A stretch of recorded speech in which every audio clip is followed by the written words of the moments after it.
A continuación, Perspectivas.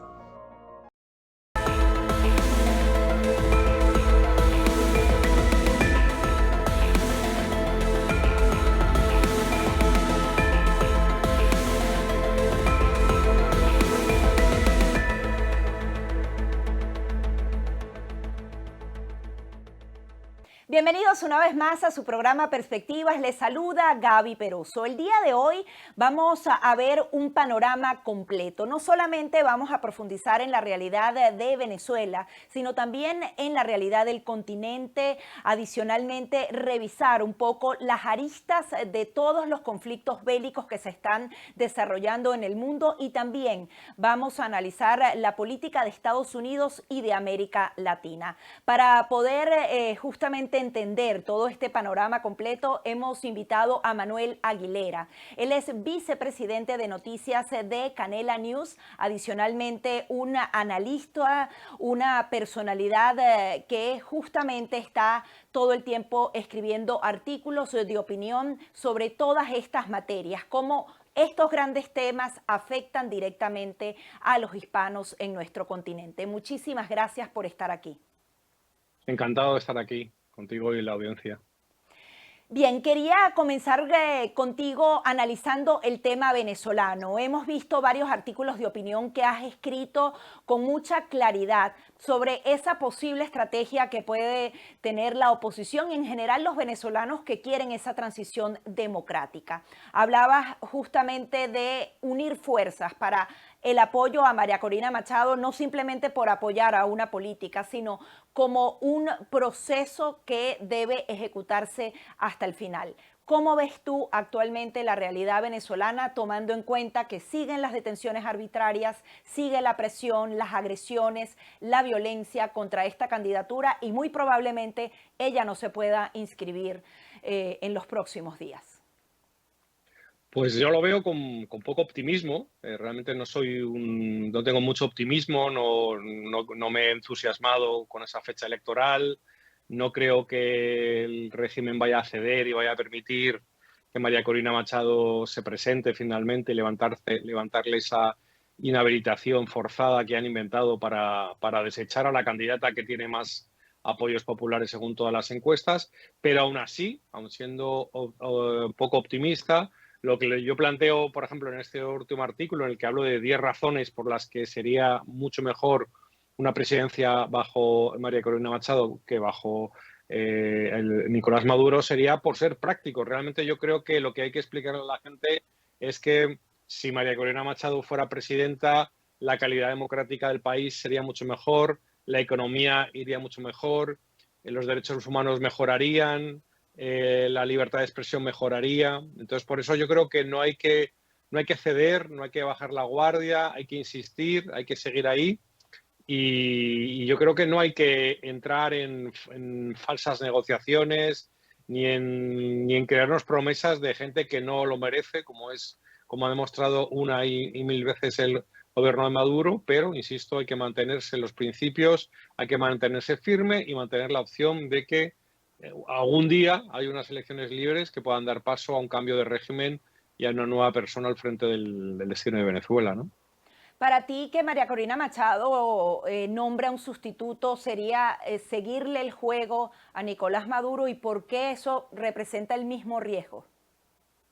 Sí, bueno, realmente es que si entrar a la lógica de Nicolás Maduro y del chavismo es entrar a una lógica trucada, ¿no? Es una realidad trucada en la que nunca vas a jugar la partida en las mismas condiciones. Es una partida de póker, como se dice, con las cartas marcadas, ¿no? Entonces yo creo que entrar a eso es entrar a la lógica chavista, que es una lógica, insisto, falsa y trucada. Entonces yo creo que hay que mantenerse firmes diciendo, bueno, sí, elecciones sí, pero bajo una supervisión democrática, con todas las garantías y, por supuesto, con el candidato que la oposición decida, no el candidato que decida Maduro, porque evidentemente siempre va a buscar un candidato fácil y que sea lo más débil posible, más allá de las trampas o de la poca fiabilidad que nos pueda dar el sistema electoral venezolano en las actuales condiciones, ¿no?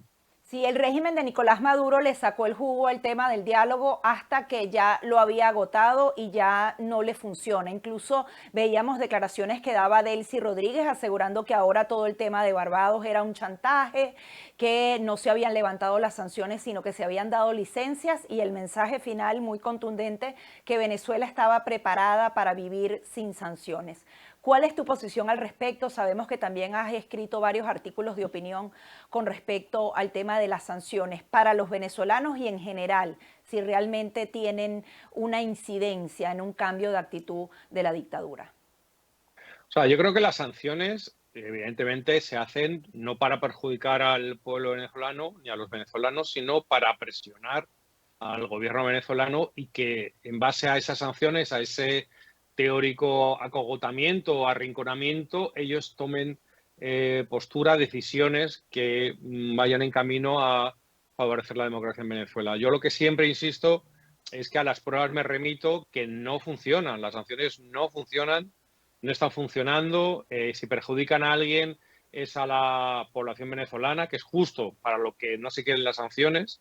Digamos que es una coartada, se genera un victimismo grande y tenemos el referente histórico de Cuba, que vive su narrativa, siempre está en torno a las sanciones y yo creo que no sirven, las sanciones no sirven, al final perjudican a quien no tienen que perjudicar y al final son una excusa y bueno, lo estamos viendo que seguimos adelante con las mismas, con los mismos trucos, las mismas mentiras y a día de hoy no tenemos ningún avance esperanzador sobre que se vayan a hacer esas elecciones libres y limpias en Venezuela.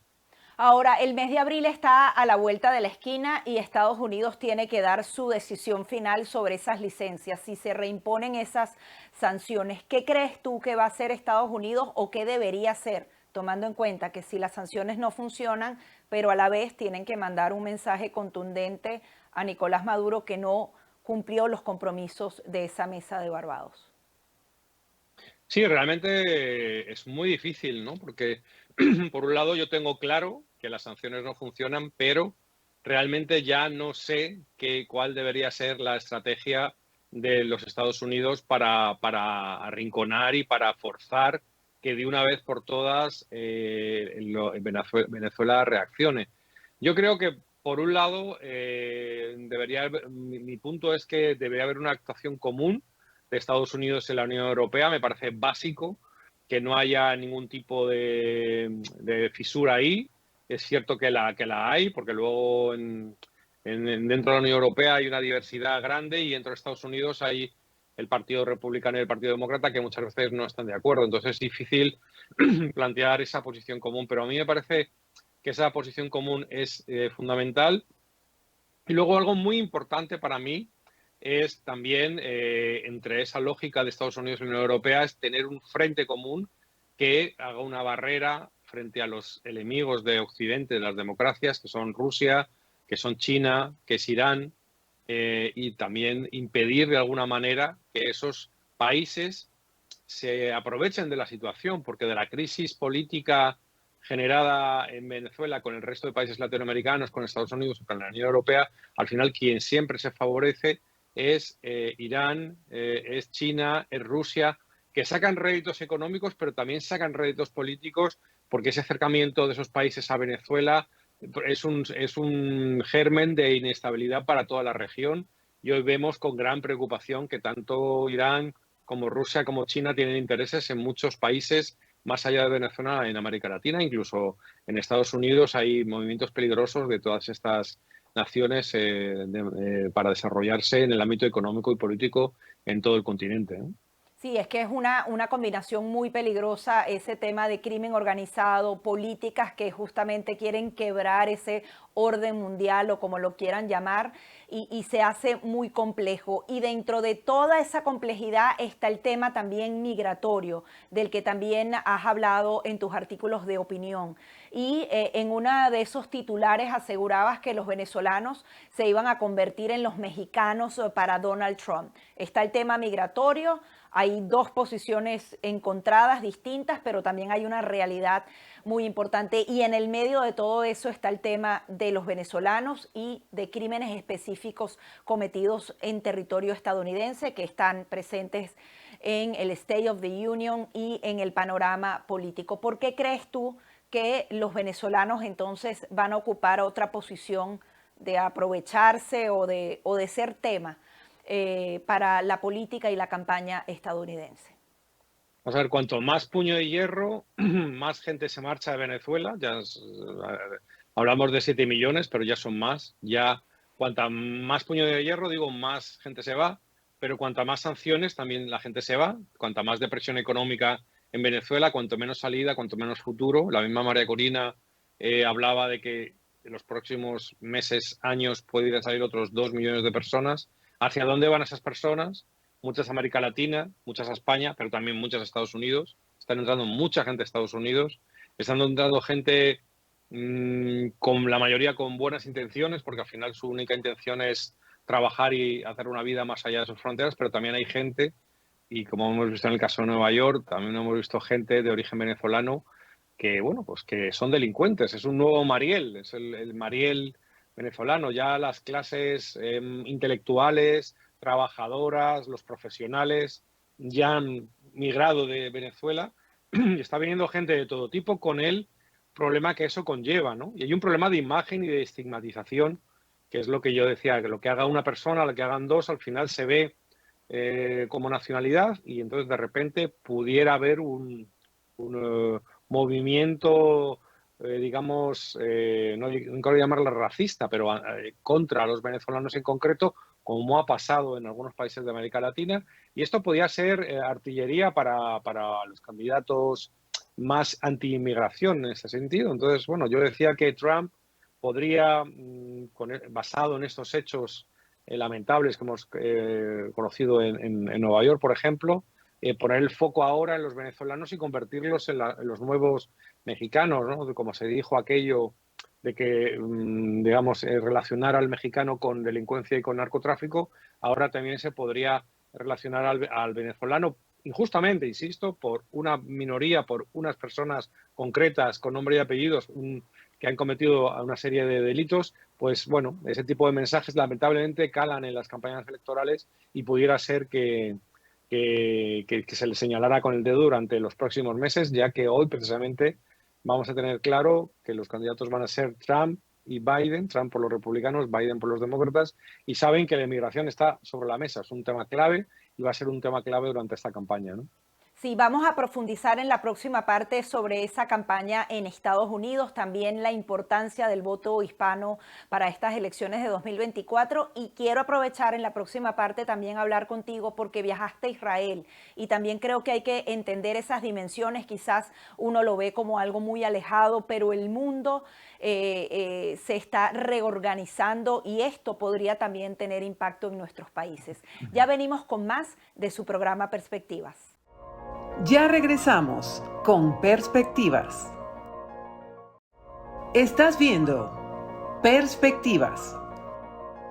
Continuamos con más de su programa Perspectivas, conversando con el periodista Manuel Aguilera. Él es vicepresidente de Información de Noticias de Canela News y adicionalmente está constantemente analizando la realidad de los hispanos y del resto del mundo. Recientemente visitaste Israel y es muy difícil y muy complejo analizar esta realidad.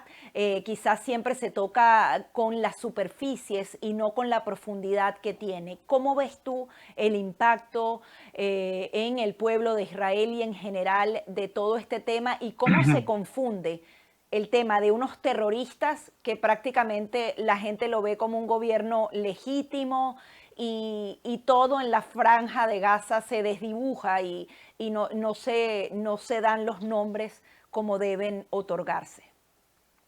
Bueno, yo creo que hay muchísima confusión, como decías, muchísima desinformación y se parte de la base de que, bueno, esto es un conflicto histórico, no lo niego, es un conflicto histórico, territorial, político, religioso, tiene muchas aristas, pero lo que estamos ahora hablando, lo que está en juego ahora mismo, no tiene que ver con eso exactamente, tiene que ver con un ataque terrorista que se produjo el 7 de octubre, el pasado 7 de octubre, en territorio israelí por iniciativa del grupo terrorista Hamas. Y eso es lo que tuve oportunidad de documentar en mi viaje a Israel. Estuve en los kibbutz atacados, estuve en el solar donde se estaba celebrando el concierto de Supernova y donde allí cientos de terroristas entraron, mataron, violaron, agredieron, asesinaron, quemaron, dispararon a mujeres. O sea, ya no sé qué catálogo de barbaridades puedo decir. Secuestraron, se llevaron a parte de esas personas israelíes que viven al sur de Israel, en la frontera con Gaza. Se llevaron los cadáveres de otros muchos. O sea, no sé qué barbaridades puedo relatar para explicar a la gente que va de eso, un Estado que se defiende ante ese ataque. No estaban en una mesa de negociación negociando la frontera que debe conllevar el nuevo Estado palestino con Israel, sino simplemente fue un ataque e Israel se está defendiendo, ¿no? Entonces, bueno, esto se ha aprovechado a nivel mundial en una increíble alianza entre la izquierda que defiende al pueblo palestino en general, sin darse cuenta de que esto no es una iniciativa del pueblo palestino, sino de un grupo terrorista, que es Hamas, cuyo objetivo fundamental es la aniquilación del Estado de Israel y el exterminio de todos los israelíes. Ese es el eje fundamental, los hechos fundacionales por los que existe Hamas. Entonces, bueno, yo creo que como occidental, como amante de la democracia, como persona que está a favor de la igualdad entre hombres y mujeres, como persona que acepta el hecho de que haya personas que sean homosexuales, bueno, que es lo que piensa el mundo libre, estoy con Israel, pero hay mucha gente que por una conveniencia política, aunque sea contradictorio con sus ideas, como le pasa a la izquierda europea, apoya a Palestina. Entonces, claro, esto crea una grandísima desinformación. A Palestina le viene muy bien todo ese apoyo y hace que no veamos, que es como se dice eso, que el bosque no nos deja ver los árboles o los árboles no nos dejan ver el bosque. No vemos la realidad de este ataque brutal, terrorista contra el pueblo de Israel y que al final es un ataque contra el mundo libre. O sea, nosotros debemos estar con el mundo libre, con la igualdad, con la democracia, con los derechos humanos y no con un grupo terrorista islamista. Por eso es muy curioso, insisto, la alianza que se ha hecho entre la izquierda europea, por ejemplo, y la causa palestina de un grupo terrorista Hamas. Y es que yo creo que va un poco más allá, hay como una maquinaria de desinformación. Tú hablas, por ejemplo, con los jóvenes y de una vez reaccionan contra Israel y es gracioso, por lo mismo que tú dices, hay una contradicción. En la marcha de mujeres están entonces defendiendo a un grupo terrorista o a algunas personas en donde la mujer no existe como ser humano dentro de esas naciones. ¿Cómo combatir esa desinformación? Que ya no es ni siquiera, bueno, es que no hay suficiente información, es que tiene un fin mucho más allá y es al final acabar con las libertades y la democracia, ese modelo occidental. ¿Cuán peligroso es esto que siga creciendo en nuestros jóvenes y en general? Yo creo que en general es un problema de los sistemas educativos. Yo creo que los sistemas educativos, no solo en Estados Unidos, sino en la mayoría de los países, los sucesos recientes no son especialmente conocidos por la gente. Justo el día 11 de marzo, este lunes, se cumplieron, por ejemplo, 20 años del ataque terrorista del 11 de marzo en España, cometido por Al-Qaeda. Y mediante televisión, una encuesta, los jóvenes de menos de 20 años o de 20 años que estaban naciendo en ese momento no saben nada del 11M, no conocen la crudeza de ese ataque, como hay otros jóvenes en Estados Unidos que no conocen el 11S.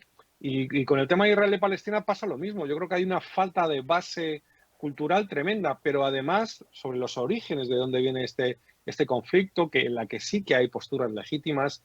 Y yo entiendo que Palestina tenga una postura, que se discuta y que se negocie y que al final se llegara a un acuerdo sobre el tema de la convivencia de Israel y Palestina. Pero donde no puede haber acuerdo es sobre un grupo terrorista que mata, que asesina, que viola y que secuestra. No hay nada que negociar con gente así. Y eso es la encrucijada en la que está Netanyahu, que nos puede parecer muchas cosas malas de ese gobierno. Por cierto, gobierno de país democrático en el que se puede votar y pueden echar a Netanyahu, hay protestas todos los días contra él y podría llegar otro partido, otro gobernante de Israel, o sea, cosa que en otros países árabes no puede ser. En Israel hay una democracia que se puede cambiar. Insisto, no tiene nada que ver con el conflicto político entre Israel y Palestina, la guerra que hay actualmente, sino está relacionada con un ataque terrorista brutal contra mujeres, niños, civiles, militares y con lo que se llevara por delante. Entonces, lo que tendría que hacer el grupo terrorista Hamás es, de momento, liberar a todos los rehenes, dejar sus actividades terroristas y dejarle a los políticos que negocien esas incomodidades que hay históricas entre Palestina e Israel, pero esa no es la manera. La manera de reivindicar la causa palestina no es matar, violar, etcétera, etcétera, ¿no? Y que desde otros países, desde Europa y Estados Unidos, nos dediquemos a apoyar a uno u otro como si esto fuera un partido de fútbol, Real Madrid-Barcelona. No se trata de palestinos o israelíes, se trata de respetar los derechos humanos y de en ningún caso poder favorecer que un grupo terrorista que viola, mata y secuestra pueda tener algún beneficio político de ello, ¿no? Sí, quiero también revisar contigo el tema electoral en Estados Unidos, esa revancha, ese rematch entre ambos presidentes, Joe Biden y Donald Trump. ¿Cómo lo ves? Y adicionalmente, cómo cada uno va sumando voluntades dentro del electorado hispano. Bueno, pues yo de entrada lo veo un poco triste porque realmente repetir otra vez la elección entre dos políticos, uno octogenario, el otro a punto de llegar a los 80, no tanto por ello, sino porque por un lado tenemos un político que lleva toda su vida, un político profesional como Joe Biden ocupando cargos públicos y con unos problemas de salud ya evidentes, que ya se pueden hablar porque antes no se podía, pero ya hasta sus propios correligionarios admiten. Y luego, por otro lado, o sea, tenemos a un candidato que se enfrenta en primarias no con otros candidatos, sino con su propio estado de salud y su desgaste político. Y por otro lado tenemos a Donald Trump, que es otro político desgastado, con muchísimas causas judiciales abiertas, que crea muchísima confrontación dentro de su propio partido y en la sociedad norteamericana. Entonces, esos son los dos personas sobre las que hay que elegir, que había que pensar que dentro de 4 años, en noviembre del 2028, cuando acaben su mandato, hay que sumarles 4 años a lo que ya tienen, con lo cual me parece unas elecciones poco ilusionantes. Y en cuanto al voto hispano, pues bueno, el voto hispano va a ser clave porque estamos hablando de que en los estados cambiantes hay unas diferencias mínimas entre uno y otro. La última encuesta de Siena College y New York Times le dan favorable a Trump. Entonces, al final, lo que yo decía en uno de mis artículos también es que bolsas de votos muy pequeñas van a ser claves a la hora de otorgar una victoria, como pasó en aquella elección histórica de Al Gore contra Bush, en el que al final Bush acabó siendo el ganador por un puñado de votos en Florida. Ese mismo ejemplo se podría dar en estas elecciones en cualquiera de esos estados que digo. Y insisto, esas bolsas pequeñas de votantes latinos pueden ser importantes. Por lo tanto, creo que es importante que los dos candidatos se esmeren y se preparen bien y tengan un discurso para todos los colectivos, al final para todas las minorías, para hombres, para mujeres, para afroamericanos, para hispanos, para asiáticos. Al final, cualquier minoría, cualquier voto conglomerado, cualquier minoría que vote conjuntamente por uno de los candidatos puede ser clave a la hora de decidir quién va a ser el próximo presidente de Estados Unidos. Nos corresponde hacer una nueva pausa. Al regreso también quiero analizar junto a ti el tema de América Latina, lo que pasa en Haití, el tema de este ofrecimiento que hace Nayib Bukele y en general cómo se están configurando los gobiernos aquí en el continente. Vamos a una breve pausa y enseguida venimos con más de su programa Perspectivas. Ya regresamos con Perspectivas. Estás viendo Perspectivas.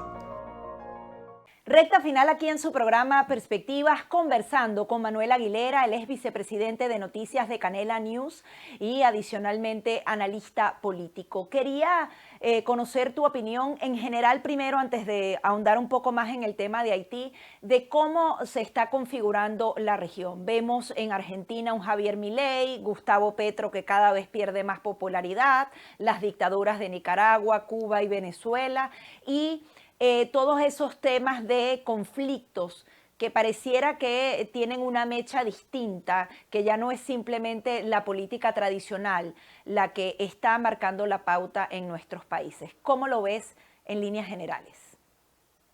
Bueno, yo creo que por empezar por lo más preocupante y lo más grave, me parece que lo has mencionado, Nicaragua, Cuba y Venezuela, me parecen los lugares más preocupantes en el sentido de que no hay una alternancia en el poder, no hay elecciones libres, no hay la capacidad de que si alguien lo hace mal pueda ser sustituido por otro. Y yo creo que eso debe ser prioridad número uno, retomar la democracia en estos tres países. Y luego, por otro, hay algunos fenómenos, yo digo que esperanzadores, en el sentido de que son países, tanto en el caso de Argentina como de El Salvador, en algún caso Ecuador, que han tenido una reacción importante hacia la política tradicional, pero de una manera democrática, y están dando la oportunidad a nuevos gobernantes de actuar. Que nos parezcan bien el 100% de las cosas que hacen estos políticos, pues también no sería lógico que nos pareciera bien todo lo que hacen, pero bueno, están planteando cosas interesantes. Yo criticaría un poco el reduccionismo que se hace desde fuera de estos países, muchas veces desde Europa, en el que que se les llama extrema derecha, todo lo que no coincida con los parámetros de la izquierda mundial. Creo que el 55% de los argentinos han votado a Milei por una serie de motivos, entre ellos muy relacionados con el desastre hecho por otros populistas como Néstor Kirchner primero y Cristina Kirchner después, y su acólito Alberto Fernández. Y en El Salvador un poco lo mismo. La gente de El Salvador le ha dado la oportunidad a Bukele porque tenían un gravísimo problema de seguridad, nunca solucionado por ningún presidente, nunca Estados Unidos ni ningún país extranjero había ayudado a resolver el problema con esos métodos en el que muchas veces se han implementado. Y bueno, pues Bukele ha optado por una vía y tiene un caso de éxito interesante. Luego, que si quieres podemos profundizar y si es un hecho exportable el caso de Bukele, o si es un error pensar que Bukele pueda ir franquiciando su lucha contra la delincuencia país por país de América Latina, ¿no? Sí, y ahí el tema es de las críticas. Hablaba con varios argentinos y, por ejemplo, hablan entonces Javier Milei ya va muy rápido, está cortando absolutamente todo. ¿Por qué justamente cuando te hablan bonito, como si te estuvieran enamorando, esa izquierda se les perdona tanto a pesar de que van deteriorando de manera real a cada uno de los pueblos, y cuando viene alguien que obviamente dice la verdad y dice voy a hacer esto y aquello, no se le ve con el mismo ojo? ¿Cómo lograr justamente que a veces ese mensaje contundente que sí resuelve y que sí ejecuta pueda, sabes, ser captado por el pueblo y que realmente siga su curso? Es muy complejo porque al final son mentiras contra verdades y al final los hechos están ahí, ¿no? Bueno, es que además es la receta Milei es una receta de recorte, de recortar subsidios, de recortar ayudas, de no gastar. Y entonces, claro, hay mucha gente que se beneficia de esas ayudas de los populistas de izquierdas. Entonces, sindicatos, gente que cobra subsidios de desempleo, etcétera, etcétera, pues se están recortando privilegios a los medios de comunicación, se están haciendo muchas cosas que a mucha gente le molestan. Hay un beneficio probablemente a mediano o largo plazo, pero la gente quiere como algo inmediato, ¿no? Entonces, ese es el problema de las recetas de tipo Milei, ¿no? Que los resultados hay que aguantar y hay que tener la paciencia para ver esos resultados y entender que esos recortes se hacen por el bien del país. Entonces, eso realmente muchas veces a los ciudadanos les cuesta entenderlo, pero es así. Lo fácil es repartir el dinero público y estar siempre en esa mediocridad, ¿no? Y lo conocemos de Cuba, lo conocemos de Venezuela, pero digamos que la receta Milei va por otro camino, va por otro camino, y por eso tiene más Es una receta más difícil de digerir para el pueblo a corto plazo, pero igual si tienen paciencia pueden verse los resultados, ¿no? Sí, también hablabas de esa franquicia de Nayib Bukele y él incluso estaba asegurando que él podía ayudar en el conflicto que actualmente tiene Haití. ¿Cómo ves tú esta propuesta y en general esa exportación de este régimen de seguridad que mantienen en El Salvador? Yo quiero poner el valor digamos, la valentía de Bukele para poner en marcha esas políticas, para decirle a Estados Unidos: llevamos décadas escuchándoos y jamás nos habéis ayudado ni hemos solucionado este problema. Yo lo voy a solucionar. Me parece bien, ahí están los resultados. Y al final hablas con la gente y te dice: mi abuela puede salir a la calle, cuando voy a ver a mis familiares veo que la gente vuelve a caminar por las calles de noche. O sea, está claro que hay gente que está contenta con las políticas de Bukele en cuanto a seguridad.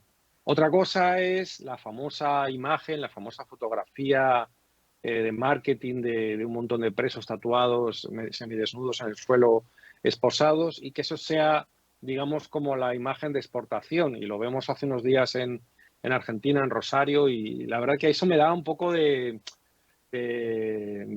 miedo, ¿no? De miedo de decir esto en qué se puede convertir. Simplemente es esa imagen, yo no creo que muy afortunada, yo no creo que es una imagen que le... Porque cumplir la ley no significa que tenga que ser y respetar los derechos humanos.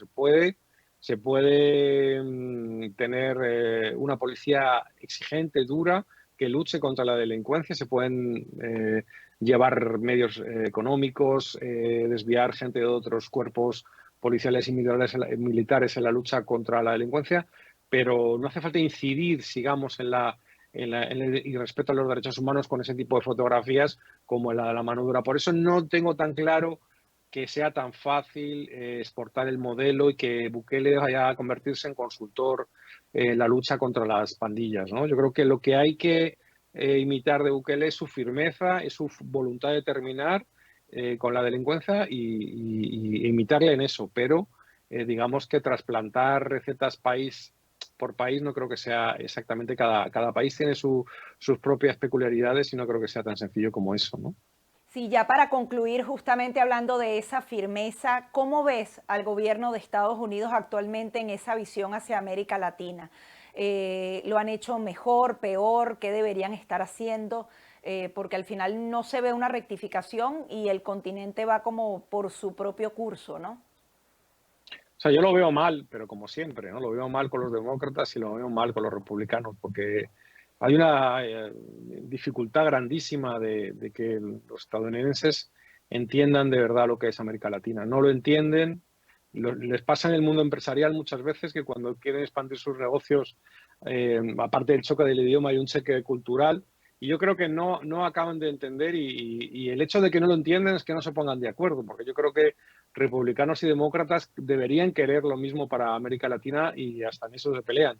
Entonces yo creo que la administración Biden está siempre en sus políticos hacia América Latina, siempre hay personajes de estos estilo Ocasio-Cortez o Bernie Sanders que tienen una visión romántica, idealizada, incluso de regímenes totalitarios como Cuba o etcétera, que no es lo real y la mano, esa presunta firmeza de los republicanos tampoco al final es tal cual y tampoco funciona. Así que yo creo que estaría bien un pacto de Estado entre los grandes partidos sobre América Latina. No vamos a escuchar mucho de América Latina durante la campaña, yo lo vaticino, porque siempre que hay al final debates, estamos todos los periodistas hispanos con papel y lápiz tomando nota de las referencias de uno y otro, y al final se habla un poquito de México y de sus problemas en la frontera y un poco más. Realmente, en el fondo, ni a Trump ni a Biden les interesa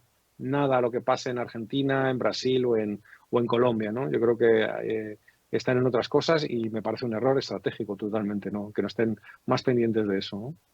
Muchísimas gracias por este gran panorama general. Está compleja la Verdad. situación y en año electoral.